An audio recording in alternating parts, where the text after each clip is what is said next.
Welcome back to Microsoft Project. This is your video that's an introduction to the planning phase for our project management cycle.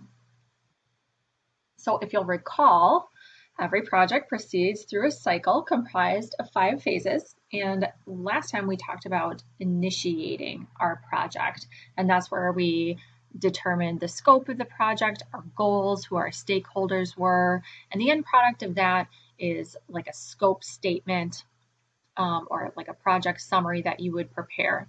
And we do all of that initiation stuff before we start messing with Microsoft Project. So that stuff gets all underway first. And now we are moving into the planning phase, and this is where Microsoft Project comes into play. So the planning is really important because the amount of time and energy that we dedicate to planning is going to correlate directly with how well the project stays on schedule, how it stays on budget, and how well it meets those goals that we laid out in that initiation phase. So the things that I want you to kind of key in on for the planning phase is that first we determine what all needs to get done to get this project done. And in Microsoft Project parlance, we call those tasks. So that's our first one here. That's why it's highlighted. And what tasks come first and what order the task needs to be done in, that is going to be called our work breakdown structure. And this isn't necessarily a Microsoft Project term. This is more of a project management term. But that work breakdown structure is going to tell us how things are kind of going to go in order as we take all those tasks. And we're going to talk about that more in a second. The next thing that we're going to determine in the planning phase is what people, equipment, and supplies do we need to get all those tasks done. Those are called resources. And when the project starts and how long it's going to take, what happens first, second, third, all the kind of outputs from that work breakdown structure are called the project schedule. So let's break some of those down in a little bit greater detail here. So as you're starting your planning phase, you might identify, oh, we need to do that, we need to do that, that's got to get done, this has got to get done. And you sort of, maybe you brainstorm it on a whiteboard or you put a whole bunch of little sticky notes out there and you figure out what are all those tasks that have to get done in order for this project to be complete. So all of those pieces and parts, those little mini jobs within the project, those are all going to be our tasks.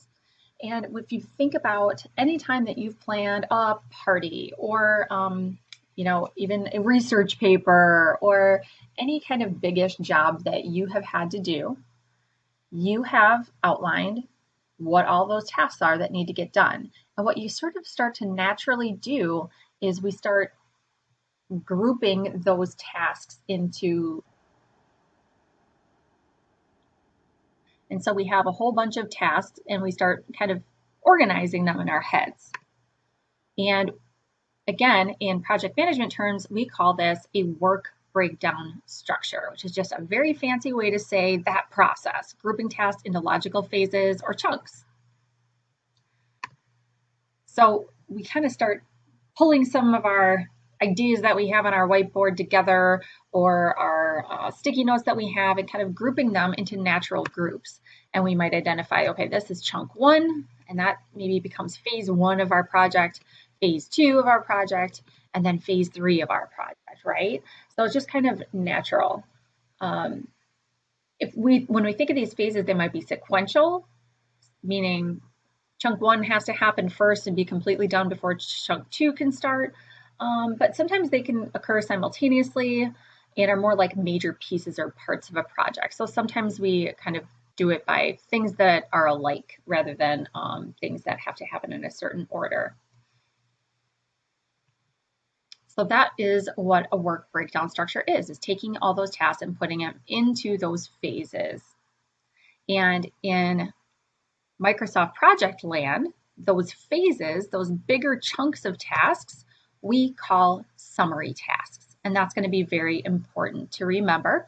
And I'm going to show you later on in this lesson what those will look like in Microsoft Project. And then we're going to eventually learn how to create those.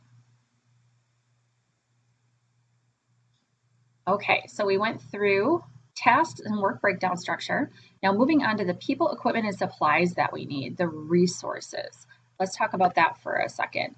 Determining the resources. So these are usually people that are actually going to do the work, equipment that might be needed to get the work done, and any supplies that we need to purchase in order for the equipment to function or for the people to be able to do their tasks. Now, I don't want you to get confused because we did talk about in the initiation phase, we kind of took stock of our resources. We thought, like, what do we have on hand? What can we use? So that was kind of identifying those resources that we already had, right? And now in the planning phase, we're revisiting resources, but we're thinking of everything that we'll need, whether we have it on hand or not. So for instance, if we have a task that we don't have anybody with the expertise to complete it who's on our team, we might have to hire a contractor to do that. If we don't have the equipment on hand, we might have to rent some equipment. We might have to purchase some additional supplies that we don't already have available to us. So it's a little bit different than how we looked at resources in the initiation phase. But in the planning phase, we're thinking of everything that we're going to need to get all the different tasks done. And the reason this is so important, and one of the magical things about Microsoft Project, is that our resources, this is where we incur the costs of our project when you think about it. So if you're planning a fundraising gala, well, it's free until you start doing things like paying to rent the venue or hiring a DJ or purchasing decorations, right? Those are all resources. So it's just important to remember our resources are going to determine our costs and our budget. So we have to get that underway in our planning phase so we can see if it's going to fit within our budget, and we can kind of wiggle it around and things like that to see, well, that's going to be too expensive. We're going to have to find a different way to do it or something like that. So it's very important that we take a look at our resources here in the planning phase. And then finally, the scheduling piece. That was the other piece that I wanted to talk about, is not only that work breakdown structure piece, but when does the project start? When can we start working on this? And then when do we think we'll be done? Or when do we have to be done, right? There's a couple different ways to think of scheduling. And then scheduling each task. How long does each task take? How we have to kind of estimate that, right? And then what about those summary tasks? Are there any deadlines along the way that we have to meet?